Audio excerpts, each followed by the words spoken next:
ఆయనని దేవుడు ఎందుకు హెచ్చించాడు అని ఇంకో రహస్యము అనేక మంది ఆయన గురించి చదువుతూ ఆయనని అడిగినప్పుడు ఏంటిదంటే, ఆయనకి ఎన్ని ప్రేయర్ రిక్వెస్ట్ వస్తాయో ఆబ్వియస్లీ, ఎందుకంటే అంత ప్రఖ్యాతి పొందిన వ్యక్తి కాబట్టి వరల్డ్ వైడ్ ప్రేయర్ రిక్వెస్ట్, అంటే మనం ఎంత మంది నుండి ప్రేయర్ రిక్వెస్ట్ వస్తే ఆయన ఏం చేసేవారు తెలుసా?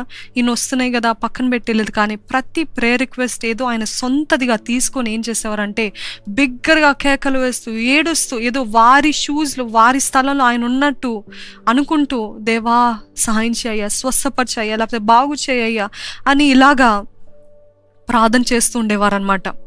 ఒకసారి ఇలాగనే సువార్త నిమిత్తమై స్వీడన్కి వెళ్ళినప్పుడు 1920 సంవత్సరాల్లో అనేక మంది డాక్టర్స్ చదువుకున్న వాళ్ళు, అక్కడున్న గవర్నమెంట్ ప్రభుత్వం ఆయనను అపోజ్ చేసిందంటే ఏంటి, అప్పటి వరకు ఆయనకి పేరు ప్రఖ్యాతలు, ఎంతోమంది స్వస్థపడుతున్నారు, మరణించిన వారు కూడా తిరిగి లేస్తున్నారు అని వార్తలు, దీని గురించిన వార్తలు అంతా భూలోకం అంతా వెళ్ళింది. కాబట్టి స్వీడన్కి ఆయనను ఆహ్వానించినప్పుడు అక్కడ ప్రభుత్వం ఆయనని అడ్డగించిందంట, డాక్టర్స్ అందరు అడ్డగించారంట. ఒకరోజు మీటింగ్కి వెళ్ళినప్పుడు డాక్టర్స్ చెప్పారంట, ఎన్నోసార్లు ఈయన చేతులు పెట్టి ప్రార్థన చేసేవారు, చేతులు పెట్టి లేకపోతే గుద్దటము ఏదో చేయటము అలాగా చేస్తూ ప్రార్థించినప్పుడు వీళ్ళు అన్నారంట, you are not suppose to touch anybody, ఎందుకంటే you are practising medicine without licence లేకుండా, డిగ్రీ లేకుండా నువ్వు వైద్యం చేయాలని తలస్తున్నావు కాదా కాబట్టి what you should do is you are not suppose to lay hands on anybody. నువ్వు మీటింగ్ చేసుకుంటే చేసుకో, ప్రసంగిస్తే ప్రసంగించుకో, but you are not suppose to touch anybody. అంటే ఏమాత్రం బాధపడలేదండి. ఆయనకి the confidence that he had in him because of God. ఆయనకు ఆ నిశ్చయత ఉండింది, ఏది చేసిన దేవుడు నాతో ఉన్నాడు అని. ఏం చేశాడంటే 20,000 మంది ఆ స్వీడన్ అనే ప్రాంతంలో ఆ మీటింగ్కి వచ్చినప్పుడు ఆ 20,000 మందికి ఆయన చెప్పింది ఏంటిదంటే, మీకు ఎక్కడెక్కడ బలహీనతలు ఉన్నాయో మీరే మీ చేతులు పెట్టుకొని ఆ స్థలంలో, బలహీనంగా ఉన్న ఆ స్థలంలో చెయ్యి పెట్టుకొని ప్రార్థన చేయండి, నాతో పాటు ప్రార్థనలు ఏకీభవించండి అన్నప్పుడు ఆ 20,000 మందిలో అనేక మంది వారి సొంత చేతులు పెట్టుకున్నప్పుడు స్వస్థత పొందడము జరగడం చూసి ఆశ్చర్యపోయారు. అపవాది ఒక రీతిగా అడ్డగించాలని చూస్తే దేవుని మార్గము, దేవుని కార్యము ఆపగలిగింది ఎవరండి? Who can stop God's works or God's plans in our lives కదా. ఎన్నోసార్లు అపవాది మనకి వ్యతిరేకతలు తెస్తూ ఉంటాడు, but if you are in the will of God, దేవుని చిత్తంలో చేసే సేవకి దేవుని సహాయము తక్కువ కాదన్న రీతిగా నిజంగా స్మిత్ విగిల్స్వర్త్ ఆయన చెయ్యి పెట్టక్కర్లేకుండానే ఆయన హ్యాండ్ కర్చిఫ్ కూడా, ఏ రీతి అయితే పౌలు అపోస్తలుడైన పౌలు ఆయన హ్యాండ్ కర్చిఫ్, ఆయన దుస్తులు తగిలిన వారు కూడా స్వస్థత పొందేవారు, విడుదల పొందేవారు, అదే రీతిగా స్మిత్ విగిల్స్వర్త్ హ్యాండ్ కర్చిఫ్స్ పట్టుకున్న ఆయన నీడ ఎవరిపైన పడినప్పుడు, ఆ బలహీనంగా ఉన్న వారి పైన పడినప్పుడు ఆ నీడ వల్ల కూడా స్వస్థత పొందారంట.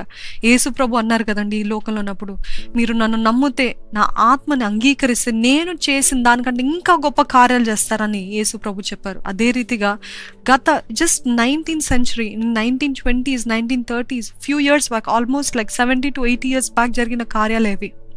ఏంటిదంటే తన నీడ పడిన తర్వాత కూడా నీడ వల్ల కూడా అనేక మంది స్వస్థత పొందేవారనమాట. అయితే ఈ రీతిగా తను ఉండేవారు. ఇంకా 1930 తనకి 70 ఆ ఏజ్, ఆ ప్రాంతంలో 70s ఆ ఏజ్లో, ఆ వయసులో ఉన్నప్పుడు భయంకరమైన నొప్పి ప్రారంభించింది, కడుపులో భయంకరమైన నొప్పి ప్రారంభించింది. ఏం చెప్పారు డాక్టర్స్ అంటే, ఆయన పరీక్షించడానికి అసలు ఏం జరుగుతుంది అని చూడటానికి వచ్చినప్పుడు వారు చెప్పింది ఏంటిదంటే, ఆయనలో కిడ్నీ స్టోన్స్ ఉన్నాయి, అది అడ్వాన్స్డ్ స్టేజ్, లాస్ట్ చివరి దశలో ఉన్నారు, కాబట్టి ఈయనకి ఇంకా మరణమే అని చెప్పారనమాట. అప్పుడు చెప్పినప్పుడు ఆయన ఇందాక చెప్పిన రీతిగా నాకు మెడికేషన్ వద్దు, నాకు ఎవరు కూడా నాకు సర్జరీ చేయొద్దు, కత్తులు పెట్టద్దు, నన్ను కట్టు చేయొద్దు, నా దేవుడే నన్ను స్వస్థపరుస్తాడని నిశ్చయతతో ఆయన అంతా నిరాకరించాడంట. దాని తర్వాత 6 సంవత్సరాలు అదే నొప్పితోటి బాధపడేవారంట. 6 సంవత్సరాలు ఆ నొప్పితో బాధపడుతూ, అంత భయంకరమైన కిడ్నీ స్టోన్ 1-2 ఉంటే మనం తట్టుకోలేం కదండి, కానీ మీకు ఎంతోమందికి మీకు తెలిసిన వారికి కూడా ఈ కిడ్నీ స్టోన్స్ అనే బాధ ఉంటుంది. ఇప్పుడైతే సులువుగా డాక్టర్స్ తీసేస్తున్నారు, ఏదో మెడికేషన్ ఇస్తే ఏదో ఫ్లష్ అవుట్స్ ఇస్తున్నారు, కానీ ఆ కాలంలో అంతగా మెడికేషన్ లేదు. And he rejected medication. So 6 years he was in pain, excruciating pain, తట్టుకోలేని నొప్పితోటి బాధపడుతూ, కానీ ఎప్పుడు కూడా సేవ మాత్రం ఆపలేదంట. ఎప్పుడు కూడా ఎన్ని మీటింగ్స్, ఇంకా అవసరమైతే 2 సార్లు 3 సార్లు ప్రసంగించేవారంట రోజుకి. ఆ భయంకరమైన నొప్పితోటి ప్రసంగం ఆపి మరలా వాష్రూమ్కి వెళ్ళి ఆ కడుపులో ఉన్న రాయి బయటికి వచ్చి దాని తర్వాత మళ్ళా కొనసాగించేవారంట. అంత నొప్పితో, అంత బాధతో కొన్ని నిమిషాలు బాత్రూంలో ఉండేవారంట, వాష్రూమ్లో ఉండేవారంట, మరలా వచ్చి మళ్ళీ ప్రారంభించేవారంట. ఆ రీతిగా నథింగ్ కుడ్ స్టాప్ హిమ్. నొప్పితో నిలబడలేరు ఆ మనుషులు, అసలు ఎవరూ నిలబడలేము. అయినప్పటికీ అదే నొప్పితోటి ఒకే రోజు 800 మందికి చేయి పెట్టి ప్రార్థన చేస్తారంట, ఎంతోమంది స్వస్థపడ్డారంట. ఆ రీతిగా ఇంకా 6 years తర్వాత తెలిసింది ఏంటిదంటే 100 stones, అంటే ఇంచుమించు 100కి పైగా స్టోన్స్, రాళ్ళు ఆయన కడుపు నుండి బయటికి రావటము జరిగిందనమాట. ఇంకా 1932 సంవత్సరంలో ఆయన దేవునితోటి చెప్తాడంట, ఆయనకు అర్థమైపోతుంది ఇంకా నా జీవితం అందంగా వస్తుంది, I'm almost about to die అని తెలుసుకున్న ఆ సమయంలో దేవుడిచ్చిన ఆ రెవల్యూషన్, ఆ ప్రత్యక్షత దేవుడు బయలుపరుస్తాడు కదండి. అదే రీతిగా బయలుపరిచినప్పుడు ఆయన అన్నారంట, దేవా నాకు ఇంకొక 15 సంవత్సరాలు ఇస్తే, హిజ్కియా ప్రార్థన చేస్తారు కదా, ఆ ప్రార్థన ఆధారంగా ఈయన కూడా ఏం అడుగుతారంటే, ఇంకో 15 సంవత్సరాలు నా జీవితాన్ని పొడిగిస్తే నేను ఇంకా నీ సేవ చేస్తాను కదా, ఇంకా ఎంతోమంది ఉన్నారయ్యా ఆత్మను రక్షించేది, వాళ్ళని కూడా రక్షించాలయ్యా, నాకు 15 సంవత్సరాలు ఇవ్వవా అని ప్రార్థన చేసినప్పుడు ఆయన అడిగినట్టే నిజంగా దేవుడు 15 సంవత్సరాలు పొడిగించారంట.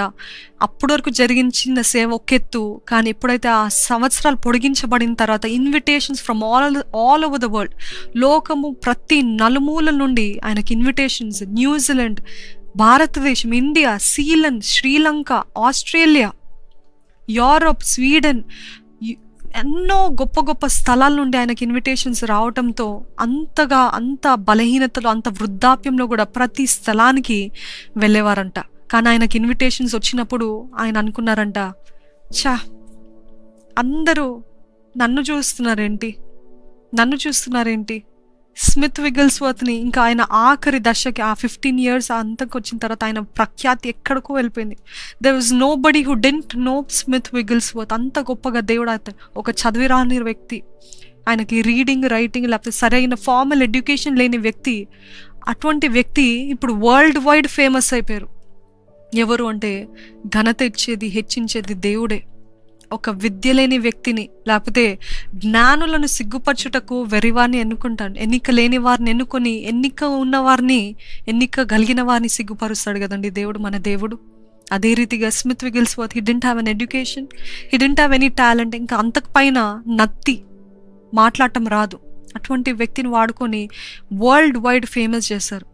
ఆ పరిస్థితుల్లో ఎక్కడ చూసినా స్మిత్ విగిల్స్వర్త్ అనే మారుమ్రోగుతా ఉంది ఆయన పేరు. ఎక్కడ పడితే అక్కడ ఆయన గురించే మాట్లాడుతూ ఉన్నారు.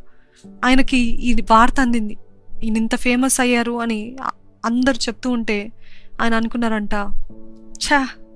అయ్యో స్మిత్ విగిల్స్వర్త్, ఇంతగా ప్రఖ్యాతి పొందుకున్నావు కదా, poor Smith Wigglesworth, what a failure, ఎంత విఫలము, ఎందుకు అని అంటే అందరు నన్ను చూస్తున్నారేంటి, why is everybody seeing me, it is not about me, నేను కాదిది, దేవుడు తన మహిమని ఎవరితోటి పంచుకోరు, ఆయన రోషం కలిగిన దేవుడు కాబట్టి నన్ను కూడా ఈ సీన్లో నుండి తీసేస్తాడు చూడండి అని చెప్పారంట.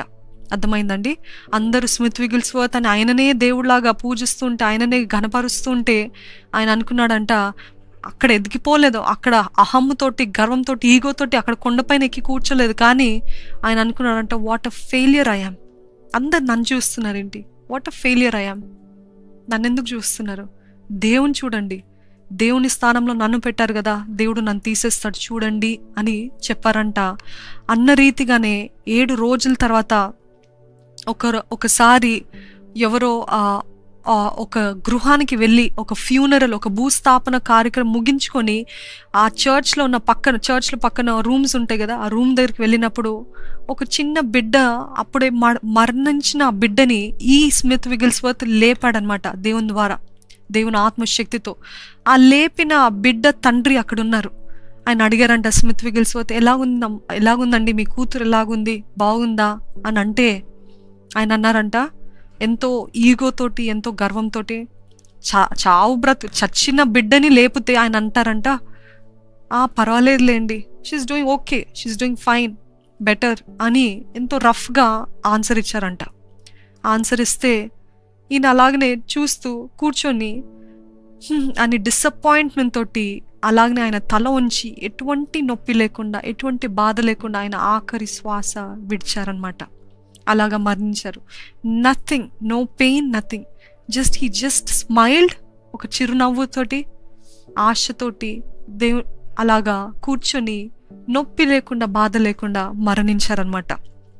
ఆ రీతిగా స్మిత్ విగిల్స్వర్త్ ఆయన చేసిన కార్యాలు మనము ధ్యానించాలంటే ఇట్ ఈస్ బియాండ్, ఆ టైం కూడా సరిపోదండి. అట్లా చచ్చిన వారిని లేపటము, బలహీనంగా ఉన్న వారిని బలపరచడము. అదే రీతిగా ఆయన ఒక మాట చెప్పారు, ఏంటిదంటే అనేక మందిని స్వస్థపరిచాను కానీ నాకు స్వస్థపరిచినందుకు ఆనందం లేదు, కానీ అనేక మంది రక్షించబడ్డారు చూడండి, వారు రక్షించబడ్డారని నేను ఎంతగానో ఆనందిస్తున్నాను. I'm very happy because they have been saved.